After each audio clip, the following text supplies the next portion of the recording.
أعوذ بالله من الشيطان الرجيم.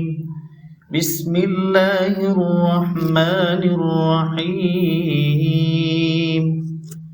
آمن الرسول بما أنزل إليه من ربه والمؤمنون كل آمن بالله وملائكته وكتبه ورسله لا نفرق بين أحد من رسله وقالوا سمعنا وأطعنا غفرانك ربنا وإليك المصير.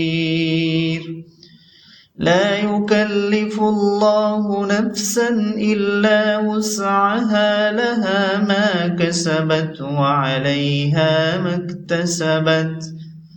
ربنا لا تؤاخذنا إن نسينا أو أخطأنا ربنا ولا تحمل علينا إصرا كما حملته على الذين من قبلنا ربنا ولا تحملنا ما لا طاقة لنا به واعف عنا واغفر لنا وارحمنا أنت مولانا فانصرنا على القوم الكافرين.